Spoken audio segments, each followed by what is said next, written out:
economic sectors to open beginning May 15th. GE15 will bring about political stability and keeping students safe a top priority. Those are the headlines for tonight. I'm Hendy Gui and this is TVS Nightline.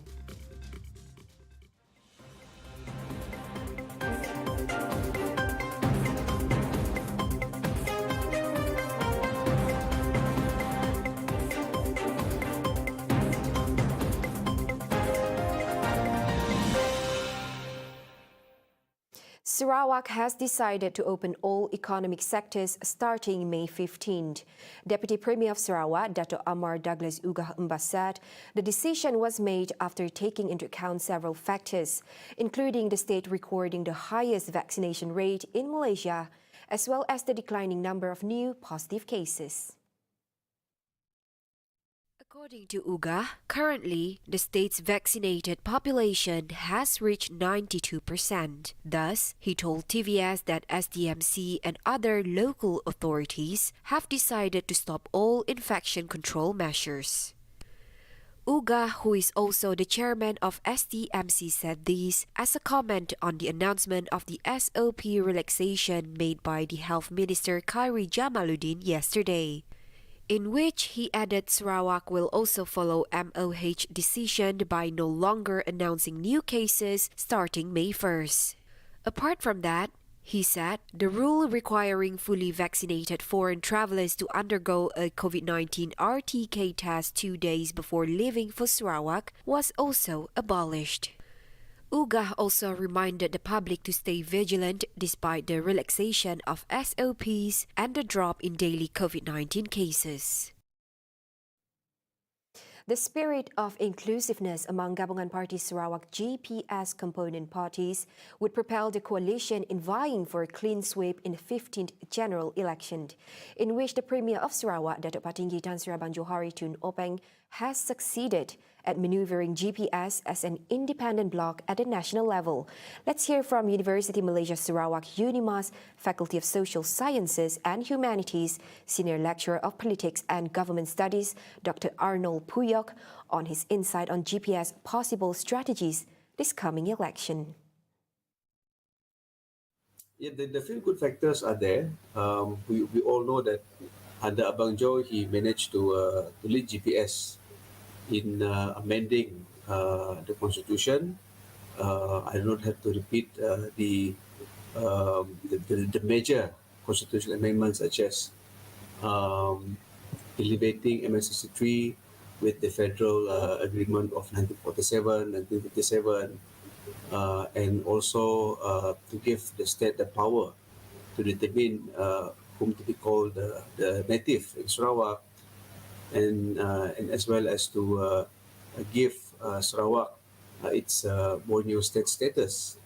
So I think as far as the MSC3 is concerned, this gives the confidence, and this gives the if you look at the Sarawakian people in general, they think that this is something that has been this is something that they have been waiting for quite some time, and the government and the Abang Jo managed to deal with it effectively. And I'm sure people will be very, very happy because of what they see. But of course, if you go to the rural area, if you go to the interior area, people still want the government to do more in terms of building the infrastructure, developing their villages, and trying to help the rural people to deal with their basic economic needs and things like that. So this is something that the GPS government and the Abang Jo will have to deal with. A key lesson learned during the pandemic is the important role educators play in ensuring that learning continues. With a slew of new relaxed COVID-19 rules and SOPs starting May 1st, a lot will depend on teachers to ensure that children will be able to continue their education in a safe and healthy environment. Clara Beatrice, a primary school teacher from SK Sungai Pasin, said, masks remain a simple but powerful tool to help prevent the spread of COVID-19. They are especially important for children who are too young for the vaccine. So today, Ministry of Health has announced some new SOPs which will be implemented from 1st May, especially regarding mask wearing rules. So as a teacher, I kind of agree and might disagree for some reasons. It has its own pros and cons. Since our COVID cases are still rising day by day, by still wearing masks, we can help flatten the curve. By hook or by crook, we need to fight the virus to live as how we used to. As stated in the SOP, mask is still mandatory in classrooms. Yes, it's reasonable because cases among school children are still high. Meanwhile, kindergarten teacher Jessica Clement, understanding COVID-19, how it spreads, and how they can protect themselves is an important first step in establishing classroom procedures in early childhood education. Other than that, we introduce and practice new habits according to the SOPs, such as frequently washing hands, wearing masks, and keeping safe physical distance at preschool. Supposedly, it was not easy for children to understand the magnitude of the pandemic, but with the current SOPs, it is easier for them to understand and to navigate through daily life at school. Sharizam Hamzah, a lecturer from UNIMAS, is glad for the stipulated SOPs to welcome their final year or semester students back on campus, especially students residing in rural areas. Saya menyambut baik langkah tersebut kerana hampir 2 tahun pelajar tidak bertemu muka dan pengajaran dan pembelajaran adalah begitu sukar sekali, terutama kepada para pelajar yang berada di kawasan pedalaman kerana disebabkan masalah talian internet yang agak teruklah.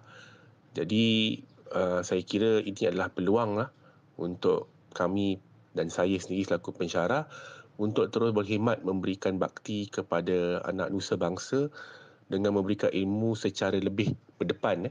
Dan saya kira ini lebih baik kerana sekiranya ada persoalan yang tidak dapat difahami oleh pelajar, kami boleh terus address persoalan tersebut. Now, as we slowly transition into the endemic phase with more relaxation on SOPs, many are excited. However, question looms, are we really ready for this? Bearing the responsibility to live life as in pre-pandemic, or is there more for humanity to find out about this virus? To answer this, we got in touch with the advisor of Sarawak SME Association, Dr. Raymond Jolly, earlier, who gave us a little of his insights. As for the lifting of the mask requirement, as announced by YBKJ, I believe this approach is to still reduce the probability of communicable disease outspread with minimal degree of caution without limiting movement and productive activity, without restriction from freedom of movement and communication such as unhindered space and imposed breathing apparatus. The human condition will benefit mentally and physically.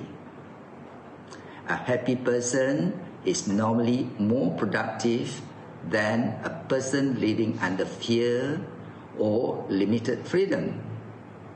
This, of course, I agree to in the process of national recovery from the pandemic, where, in hindsight, the country has to go through our initial restriction in preparation for vaccination that were yet available during 2020 and early 2021. Although Raymond agrees with the transition, he, however, emphasized that everyone must practice self-discipline and take part in curbing the spread of the virus together. This relaxation, however, is not absolute.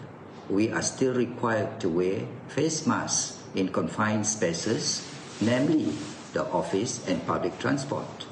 Outdoors in general shall see a more relaxed business and social activity environment. I myself do agree with the reminder that people who have symptoms of coughing or are not feeling well should, by their own efforts and social responsibilities, mask up to prevent a risk of further breakout. Welcoming visitors back in Sarawak is on the mind of most event organizers as the COVID curbs are now at ease starting May 1st. Thrilled to finally get back to some sense of normalcy.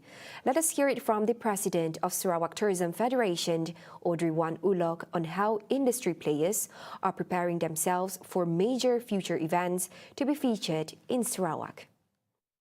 With all these restrictions that are relaxed now, I think the playing field is easier, and there will be more and more people who would be willing to consider coming to our part of the world. So our MICE industry, if you know, through the business events Sarawak, they have been on the ground and they have been quite active, getting all our players together and getting them ready, getting them trained and all that. So I think, yes, I think we are getting ourselves ready. So with this kind of climate, which is very conducive to allowing people to come over, I think, yes, why not? In fact, I think as announced by Business Events Sarawak in last month, they were in Kuala Lumpur, and they had announced that they had secured 6 new conferences. Of course, not immediately, but towards the end of the year and for next year. So things are coming back. Events are starting to happen back, and even in Sarawak, the Rainforest Music Festival, which had not been held physically for 2 years, is happening again in June, from the 17th to the 19th of June. And so is the Borneo Jazz Festival in Miri. So many events are coming back. The Spartan Race, I think it's happening in June. So as you can see, a lot of events are starting to revive, and it's quite exciting times for us. So yeah, I think that we look forward to busier times. Thank you, Audrey, for the insight. Coming up right after the break, reading, first step towards literacy. Malaysia's minimum wage is officially 1,500 ringgit. Right here on TVS Nightline, stay tuned.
Welcome back. In conjunction with one of the biggest book fair in Kuching, Uncle Larry's Book Fair, located at the Hills, in collaboration with Pustaka Negeri Sarawak, had organized a book campaign aimed at cultivating reading habit in addition to further strengthening the reading community and to birth a solid book community in Kuching. In the spirit of this book campaign, Pustaka Negeri Sarawak had donated over 300 books to the campaign, while the Hills will be doing a book donation to the Salvation Army to encourage reading culture. I think this gesture that the book, Hills book, did for the community is a very good gesture, especially for the children. I believe that the children will increase their knowledge by reading these books, and I believe that it will help them to increase their knowledge.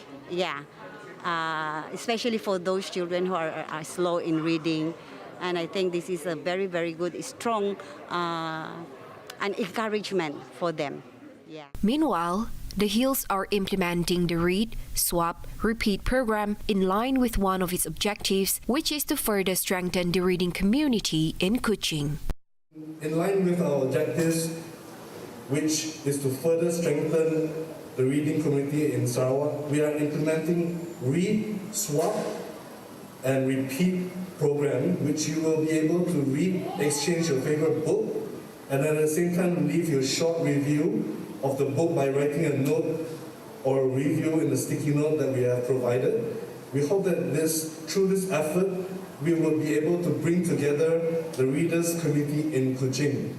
He said so during the launching ceremony held on April 28, 2022, officiated by the acting CEO of Pustaka Negeri Sarawak, Japri Bujang Masli. As such, with the continuous support of Pustaka Negeri Sarawak and Uncle Larry, the Hills hope that this community initiative will be able to attract more visitors in addition to starting a book community and to spark the joy of reading, at the same time exploring the variety of activities all year round. For more information on the event, public is urged to visit the Hills Facebook and Instagram pages.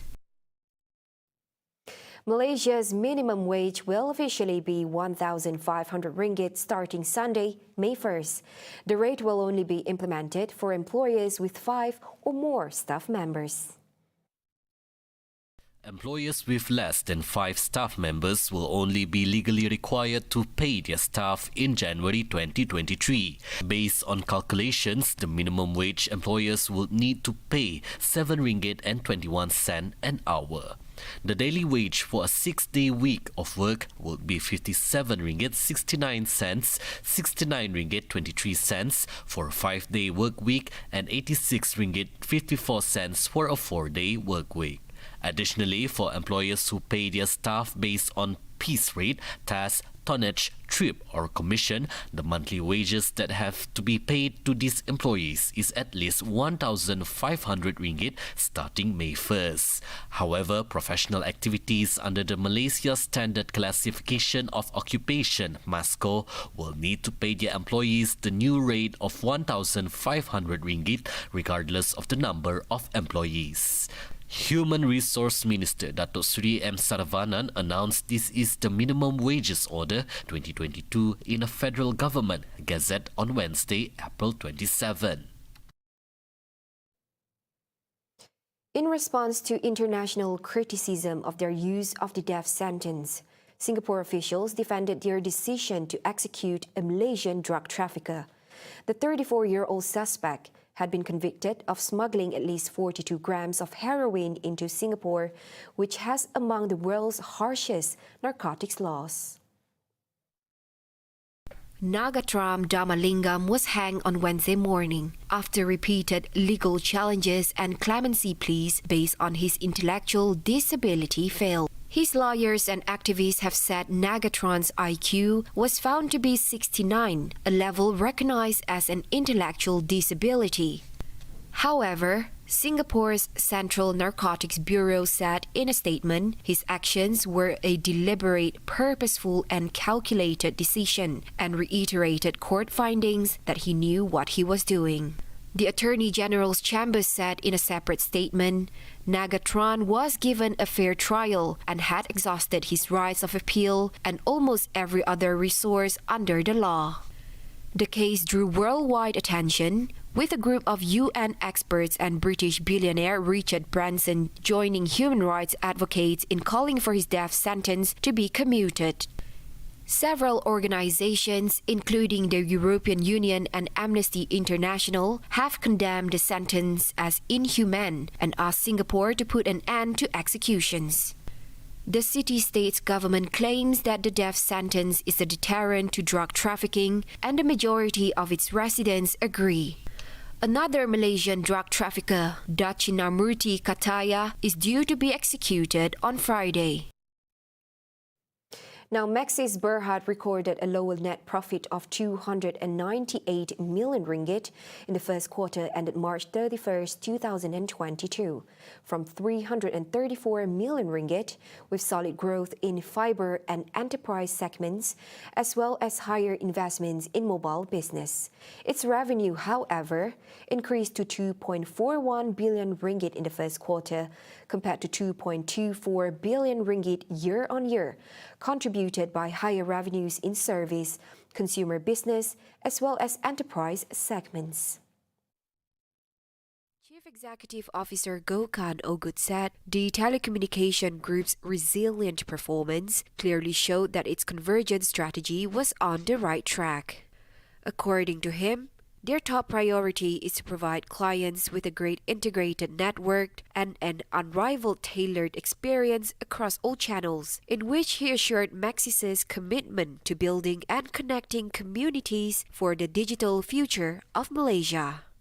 Maxis said capital expenditure for the quarter stood at 171 million ringgit, up 25.7% year-on-year as the group continued to invest heavily in strengthening its ubiquitous access and platforms to deliver on enterprise solutions, as well as rebalancing capacity. Moving forward, Maxis said it is closely monitoring and assessing the impact of equity participation in Digital Nasional Berhad, 5G commercial launch, and COVID-19.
Anyone is sure to be depressed when their once colorful world turns pitch black. This is a compelling story of a blind man, Morni Mentali, 65, who faced a challenging life, but was met with great joy and humility as he met the king, Yang di-Pertuan Agong. Upon a time, Mentali rose the white flag, longing for help from the public to provide basic necessities as he didn't know what to do. However, refusing to admit defeat, he decided to pick himself up and enter the workforce. Sakit kena apa kata orang putih? Orang putih bilang kena smallpox. Bila smallpox dalam bahasa Melayu untuk jerumut, demam panas mah. Saya kena sakit mata dari umur 9 tahun. sempat merasa sekolah primary 3 lah. Dari umur 9 tahun. Mentali met the young di Pertuan Agong, who stopped to buy the tissues he was selling during His Majesty's visit to Sato Ramadan Bazaar last Tuesday. Mentali expressed his excitement when His Majesty and Raja Permaisuri Agong listened to his story that evening. Apa yang berlaku pada ya cukup meriah lah. Sebab apa? Kerana Agong sudi datang di tempat kita di Bumi Kenyalang lah. He was very moved when the head of state offered to pray a prayer of long life and good health for him. In the beginning, Mentali said he couldn't accept the fact that he lost his sight. Tapi agak susah lah. Nak berjalan ke sana ke sini memang susah. Jalan dekat rasa jauh. Apa lagi jalan yang jauh? Jalan dekat rasa jauh. Apa lagi jalan yang jauh lah. Memang lagi dalam masa 1 tahun, 2 tahun, 4 tahun memang agak sukar lah bagi kami orang bisa pernah selit dulu lah. Additionally, he said he was working odd jobs, including selling food, dessert, and drinks in order to support his children and grandchildren. Such a beautiful story between our king and the blind man. Us as the public should follow such great example to care for others despite their differences. My name is Moika Shimizu with videographer K. Ong for TVS. Now wrapping up the Nightline. The war in Ukraine will quicken inflation, which will now expected to remain elevated for longer than previously forecast on higher commodity costs and broader prices. According to the World Economic Outlook, faster consumer price increases this year for advanced economies as well as in emerging market and developing economies. This forecast is stated to have a high degree of uncertainty.